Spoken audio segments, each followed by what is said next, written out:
to a different combo. So let's do this one. This is a combo that I'm sure all of you guys are going to end up using a lot, and you don't need a counter hit for this one. It's just down back 4, and then you got your down forward 2 4. Keep in mind that sometimes this doesn't go through. I don't know how it sometimes misses. When I try to show it, it doesn't happen that way. So be careful using this. And then you want to do your little. So, anyways, going back to the combo. It's your down back 4, down forward 2 4, and then you want to dash. Just a quick little dash, nothing major, as you'll see. Just a quick little dash, and then you're gonna do your down 2 forward 1. Again, that's down 2 forward 1, and then your back 1 forward 4. So again, it'll just all look like this. That's nice 64 damage. On counter, I think it's like 67.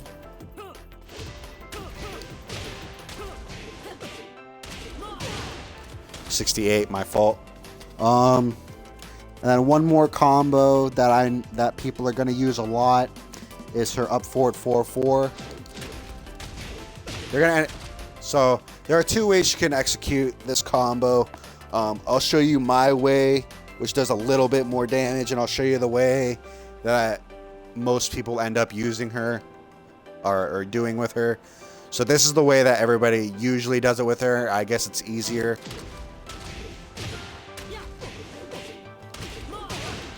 It's a nice 60 damage. All it was is up forward 4-4. Nice 20 damage right off the bat. And then down forward 2-4. And then you got your down 2 forward 1, and your back 1 forward 4. Again, after all that, it's all gonna look like this. My bad.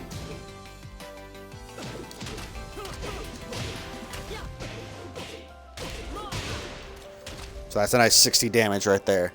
Now I'm gonna show you guys my way of doing it, which does a little bit more damage, but can be a little harder.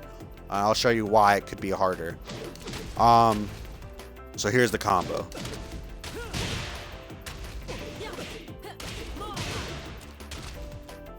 Alright, so that's all it is. It does 2 more damage. So nothing fancy schmancy. It does 2 more damage. And the only thing that makes it harder is after this, a lot of people tend to hit forward 4 too soon. So then you end up getting this, which is not good, which is not something you want, because then you end up behind them, or my bad, or you end up being punished for that. So be really careful when you use it.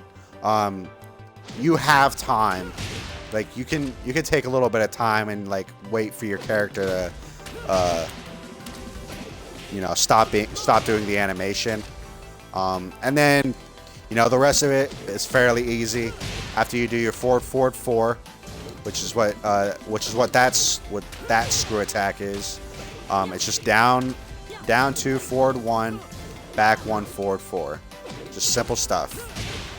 Like I mentioned to you guys before, a lot of my combos with her are relatively the same. It's just about getting how to get them there.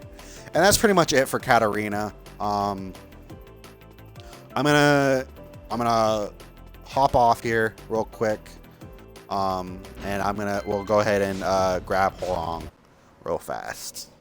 Horong section is a lot longer. I'm not gonna lie, it is a lot longer. But in order to really learn Horong, it has to be. With him, because the reason Horong takes a lot longer is he has over 130 moves, and that's if you don't count his sample combos, his extra grabs, his extensions.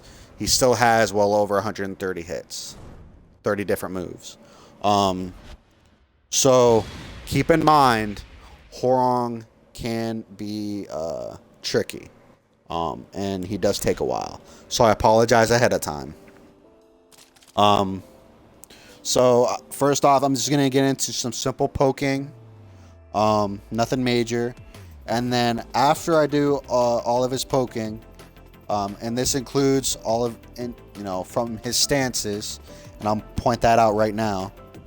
So we'll do his stances. He does have 6 stances. Some people disagree with me. Let's agree to disagree. He has 6 stances. Let's see. He has... so we'll go through his stances. Then we'll go through his poking.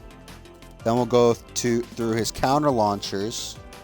Then we'll go into his...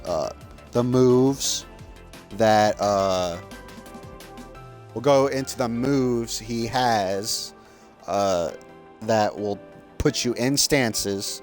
And when I say put you in stances, I mean anything that doesn't put you in your default stance, such as that, or put you into the same stance you're already in. So like, if I do this move, I don't consider that going into a different stance. That's you going into the same stance you were already in, with the exception of a couple moves, and I'm not going to point them out just now because I don't want to get ahead of myself.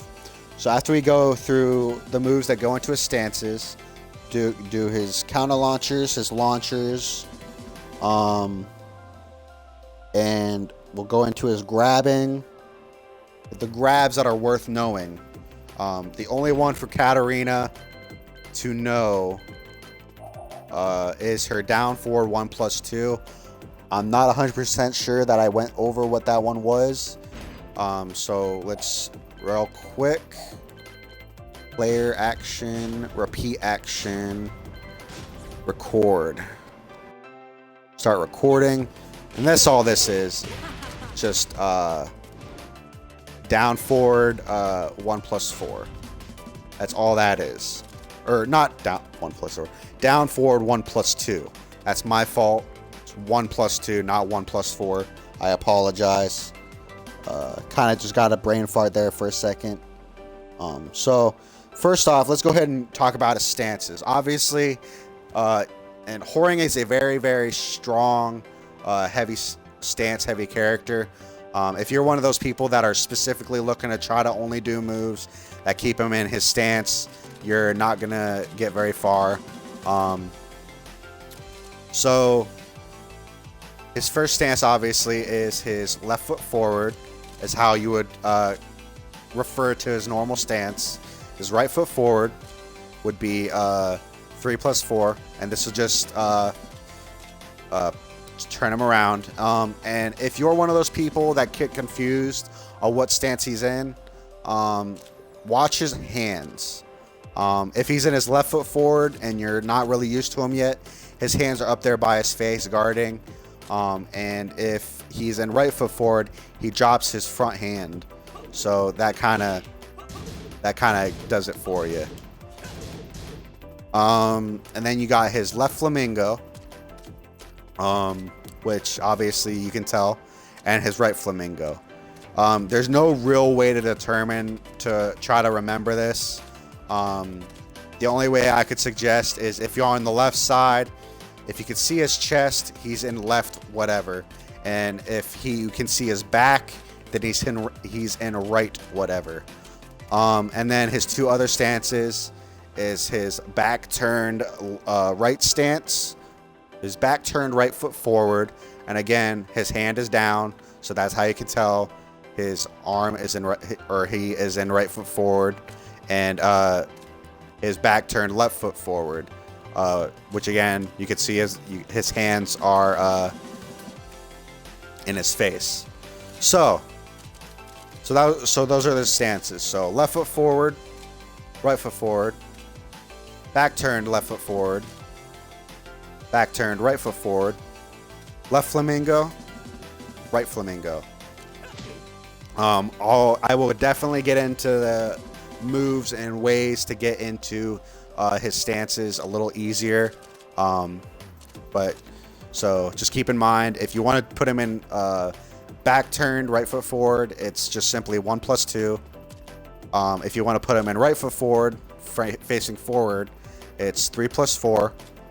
If you want to try to get him into his back turn left foot forward, you're gonna have to do 3 + 4 and then 1 + 2.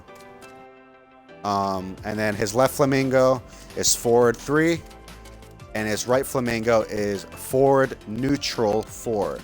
When I say neutral, I mean if you look down at the bottom, you don't hit them both at the same time.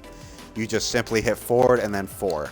I don't typically ever go into his right foot flamingo stance this way.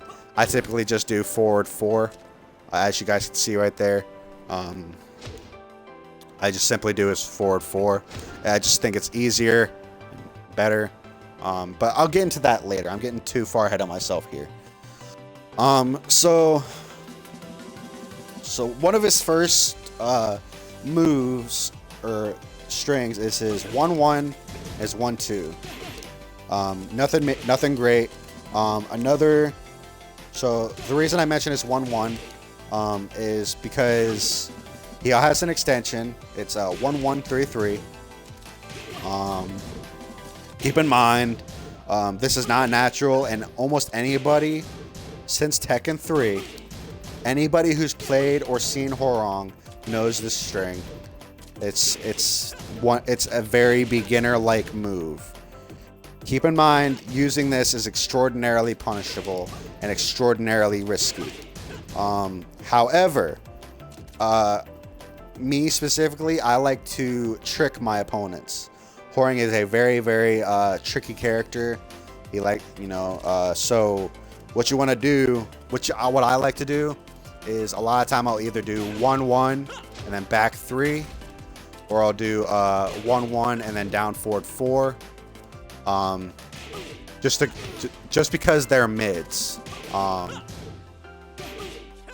usually stick with the down forward 4 just because it's a little safer, but again, I'll get into that in a little bit. Another move you have is his 1-2 forward 3. You can hold forward through the whole thing, or if you want to be specific, you could just do 1-2 forward 3, or 1-2 forward 4, and you can hold forward through the whole thing. But a normal Horong user is going to end up doing it the other way, usually like 99.9% of the time. And unfortunately, as awesome as it would be, this is not a screw attack. So I noticed a couple people trying it because they figured it would be. It is not. So just don't try it. Don't try to use it as a screw attack. It doesn't work that way. We'll get into those in a little bit. And then you got your 2-4-3. And this one you do have to be specific.